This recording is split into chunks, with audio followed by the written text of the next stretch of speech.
Hi, I'm Carissa Chainey. I'm Miss Chainey's daughter, and I'm here today to read you The Kissing Hand by Audrey Penn. Illustrations by Ruth E. Harper and Nancy M. Leake.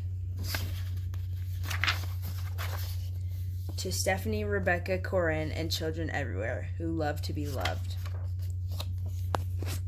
Chester Raccoon stood at the edge of the forest and cried. "I don't want to go to school," he told his mother.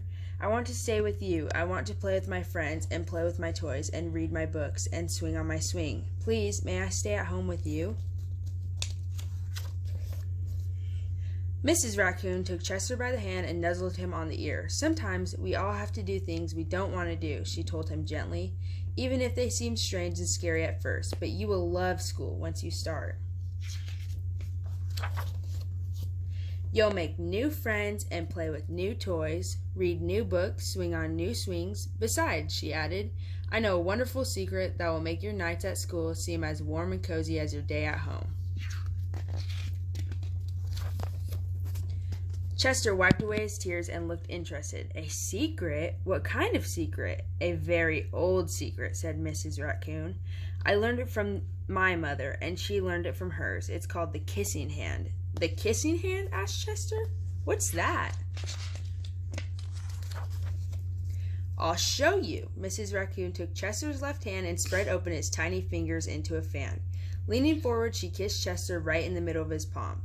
Chester felt his mother's kiss rush from his hand up his arm and into his heart. Even his silky black mass tingled with a special warmth.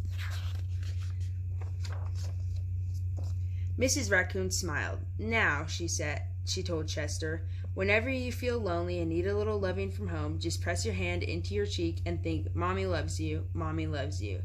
And that very kiss will jump to your face and fill you with toasty, warm thoughts."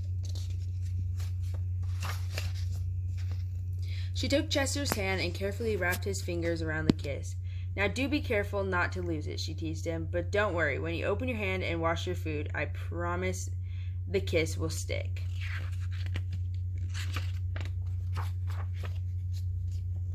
Chester loved his kissing hand. Now he knew his mother's love would go with him wherever he went, even to school. That night, Chester stood in front of his school and looked thoughtful. Suddenly, he turned to his mother and grinned. "Give me your hand," he told her.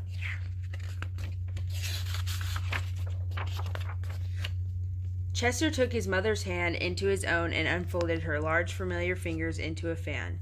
Next, he leaned forward and kissed the center of her hand. "Now you have a kissing hand, too," he told her, and with a gentle goodbye and "I love you," Chester turned and danced away. Mrs. Raccoon watched Chester scamper across a tree limb and enter the school. And as the hoot owl rang in the new school year, she pressed her left hand to her cheek and smiled. The warmth of Chester's kiss filled her heart with special words. "Chester loves you," it sang. "Chester loves you."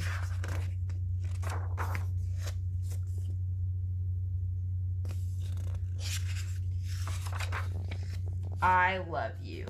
The end. Thanks for listening.